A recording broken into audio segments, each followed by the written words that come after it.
सात भाइयों ने क्यों मारा अपनी बहन को। पुराने ज़माने की बात है। एक गांव में एक परिवार रहा करता था। उसमें 7 लड़के और एक लड़की थी। माता पिता जल्दी ही गुजर गए तो बच्चों ने भी जल्दी ही व्यवहारिक काम सीख लिया। शुरू में सबको गुजारा चलाने में काफ़ी परेशानी आई, लेकिन समय के चलते सब कुछ आराम से होने लगा। उस समय समाज के पुरुषों का काम जंगली जानवरों का शिकार करना और औरतों का काम सिर्फ घर के कामकाज करना और बच्चों को संभालना होता था। भाई और एक बहन बड़े प्रेम से मिलजुल कर रहते थे। दिन निकलते ही सातों शिकार के लिए निकल जाते और बहन सबके लिए खाना पकाती थी और घर के कामकाज करती थी। भाई जब जंगल से वापस आते तो साथ में बड़े बड़े जानवर, पंछी आदि को मार कर लाते। बहन उसके मांस को बड़े चाव से पकाती और सब भोजन करके तृप्ति का अनुभव करते। ऐसे ही दिन गुजरने लगे।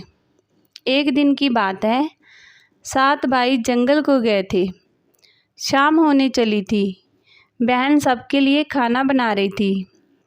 जब वो सब्जी के लिए हरी साग काट रही थी तो चाकू की तेज धार से उसकी एक उंगली कट गई। कटी उंगली से खून की धार बहने लगी। उसने सोचा, यदि भाइयों ने देखा तो वे बड़े दुखी हो जाएंगे। मुझे उन्हें ये बात नहीं बतानी चाहिए। उसने बहते खून को अपनी ओढ़नी से पोंछना चाहा, पर उसे लगा कि उसके भाई देख लेंगे। फिर उसने दीवार पर पोंछना चाहा, फिर लगा जहाँ तो और अच्छी तरह से दिखाई देगा। वो बेचैन होकर इधर उधर घूमने लगी। कोई ऐसी जगह नहीं मिली जहाँ उसका बहता खून भाइयों की दृष्टि से बच सके। अंत में कोई उपाय न देखकर उसने उसी साग से पोंछ लिया जिसकी वो सब्जी बनाने जा रही थी। शाम को भाई जंगल से वापस आए। बहन ने खाना परोसा। आज सातों को साग बहुत स्वादिष्ट लगा। सातों अपनी उंगलियां चाटते रह गए। बहन की तारीफ की। अपनी तारीफ सुनकर बहन भी खुशी से फूली नहीं समाई। दिन भर के थके होने के कारण सातों भाई जल्दी सो गए। अगली सुबह रोज की तरह खा पीकर सातों भाई जंगल की ओर निकल पड़े। जब शिकार तलाशते तलाशते थक गए, सभी एक पेड़ की छांव में बैठकर आराम करने लगे। बातों बातों में रात के भोजन में बहन के द्वारा बनाई गई साग की चर्चा होने लगी। सब कह रहे थे कि इतनी स्वादिष्ट साग की सब्जी आज तक नहीं खाई थी। सबने तय किया कि आज इसके बारे में बहन से ज़रूर पूछेंगे और जान लेंगे कि साग में उसने क्या क्या मिलाया था। शाम को सातों भाइयों ने दोबारा बहन की पाक कुशलता की तारीफ करते हुए पूछा, प्यारी बहन, कल रात के साग में तुमने क्या क्या मिलाया था। बहन बताना नहीं चाहती थी। वो सोच रही थी कि अगर उन्हें पता चला कि उसकी उंगली कट गई है तो सभी बहुत दुखी हो जाएंगे। इसलिए उसने जवाब में कहा, कुछ नहीं। बड़े भाई ने कहा, प्यारी बहना, तुम्हें बताना ही पड़ेगा। मैं जानना चाहता हूँ कि हमारी बहन ने इतना स्वादिष्ट साग कैसे बनाया। तुम्हें मेरी सौगंध है। बड़े भाई का सब सम्मान करते थे। बहन को सच बोलना ही पड़ा। उसने धीरे धीरे सारी बात बताते हुए कहा, बस इतना ही। अपना खून मिला दिया था और ज़्यादा कुछ नहीं। ये सुनकर 6 भाइयों के मन में एक कुटिल ख्याल आने लगा। वे सोचने लगे, इसके खून की चंद बूंदें इतनी स्वादिष्ट है तो इसका मांस कितना स्वादिष्ट होगा। रात के खाने के बाद सातों सोने के लिए गए। सातों में फिर उसी बात की चर्चा छिड़ गई। बड़ा भाई कहने लगा, अरे खून की कुछ बूंदें इतनी स्वादिष्ट है, शरीर का मांस कितना स्वादिष्ट होगा। सब ने बड़े भाई की हाँ में हाँ मिलाया। अगले दिन शिकार के लिए जाते समय सातों ने ये योजना बनाई कि वो बहन को मारकर उसका मांस बनाएंगे, खूब स्वादिष्ट होगा। सातवें भाई को अपने बड़े भाइयों की जुगत बिल्कुल भी उचित नहीं लगी।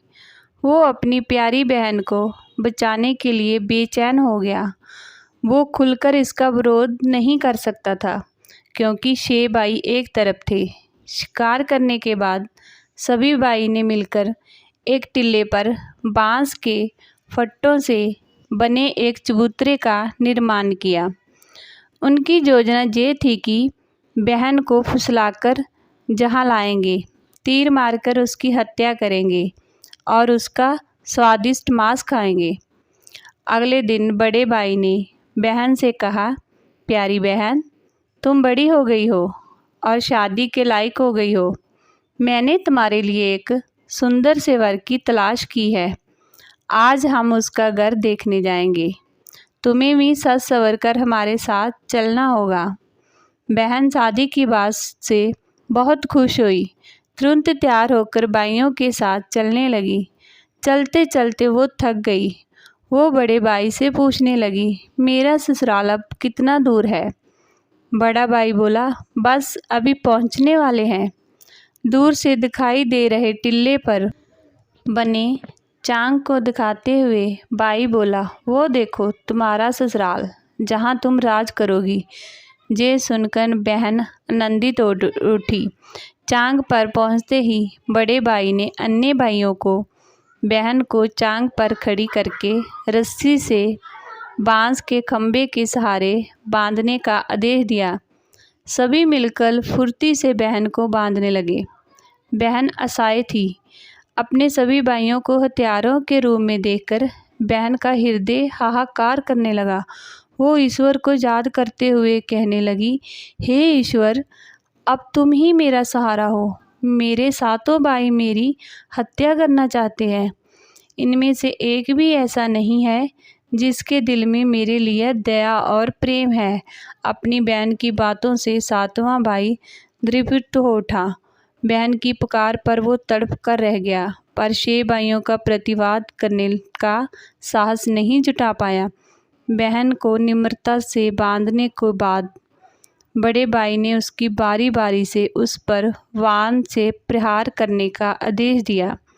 बड़ा भाई हाथों में धनुष वाण लेकर जब प्रहार करने को तैयार हुआ, तब बहन भाई के सामने हाथ जोड़कर करुण स्वर में गाने लगी, मारो मारो भैया छाती में लक्ष्य करके, भैया छाती में लक्ष्य करके, तुम्हारा तीर तुम्हारा धनुष जंगल को जाएगा भैया। मारो मारो भैया छाती में लक्ष्य करके, छाती में लक्ष्य करके, भैया छाती में लक्ष्य करके। भैया ने कठोरता दिखाते हुए तीर चलाने पर उसका निशाना फिसल गया। इसके बाद दूसरा भाई तीर मारने को तैयार हुआ। बहन ने उसके आगे भी हाथ जोड़कर वही करुण गीत दोहराया। उसका भी निशाना चूक गया। इसी तरह सभी भाइयों ने वारी वारी बहन की छाती को लक्ष्य करके तीर मारने की कोशिश की। बहन हर बार यही गीत दोहराती रही। 6 भाई लक्ष्य भेद करने में असफल रहे। अब 7वें की बारी थी। 6 भाई उसे कहने लगे, पूरी ताकत से तीर चलाना, बहन को एक ही बार में ढेर करना। यदि तुम्हारा निशाना चूक गया तो तुम जिंदा नहीं बचोगे। हम सब मिलकर तुम्हें मार देंगे। बहन ने छोटे भाई की जान खतरे में पड़ते देखा। उसने अपनी जान न्यौछावर करके उसे बचाने का निश्चय किया। वो ईश्वर से प्रार्थना करने लगी, हे ईश्वर, मेरे भाई का तीर मेरी छाती बेधने में सफल हो जाए। वो करुण गीत गाने लगी, मारो मारो भैया छाती में लक्ष्य करके, भैया छाती में लक्ष्य करके, तेरा तीर मेरी छाती बेध जाए। मारो मारो भैया छाती में लक्ष्य करके, भैया छाती में लक्ष्य करके। छोटे भाई ने तीर चलाया। उसका तीर बहन के मम पर जा लगा। वो दर्द से तड़फ उठी। कुछ देर चटपटाने के बाद उसके प्राण पखेरु उड़ गए। वो निस्पंद हो गई। अपनी कुटिल योजना सफल होने पर 6 भाइयों की वासें खिल गई। सातों ने मिलकर मृत बहन का शरीर चांग से नीचे उतारा। 6 भाइयों ने मिलकर बहन के शरीर की बोटी बोटी काट डाली। बड़े भाई ने 7वें को जंगल से लकड़ी और पानी लाने का आदेश दिया। छोटा भाई पानी और लकड़ियों के साथ साथ कुछ मछली और केकड़े ले आया। वो अंदर अंदर बहुत दुखी था। उसके भाई बहन का मांस बड़े चाव से पका रहे थे। वो अपनी प्यारी बहन का मांस नहीं खा पाएगा। अगर नहीं खाएगा तो अन्य भाई उसे गाली देंगे। उसने मांस बनाते समय चुपके से अपने साथ लाई मछलियाँ और केकड़े को आग में दे दिया और अपना खाना जुगाड़ किया।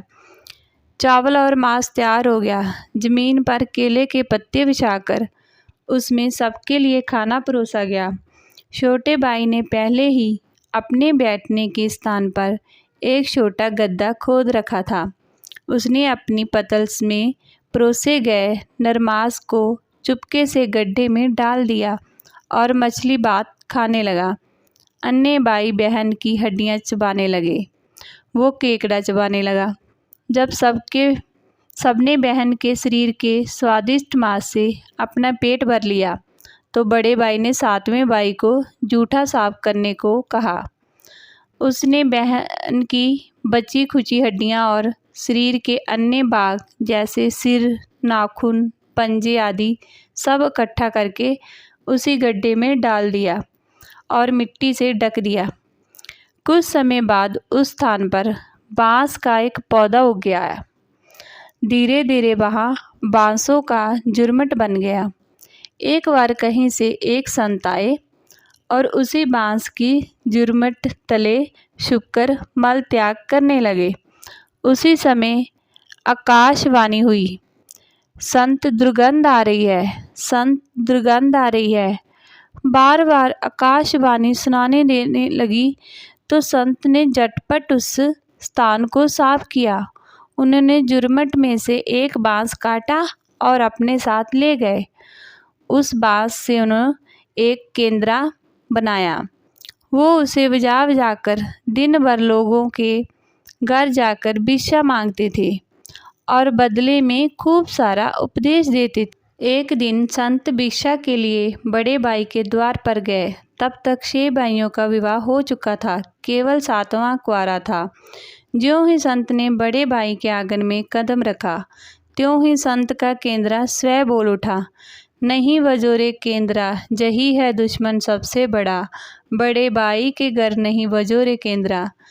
दया प्रेम सब छोड़कर रिश्तों में जही दाग लगाया। नहीं वजोरे केंद्रा, जही है दुश्मन सबसे बड़ा। बड़े भाई के घर नहीं वजोरे केंद्रा।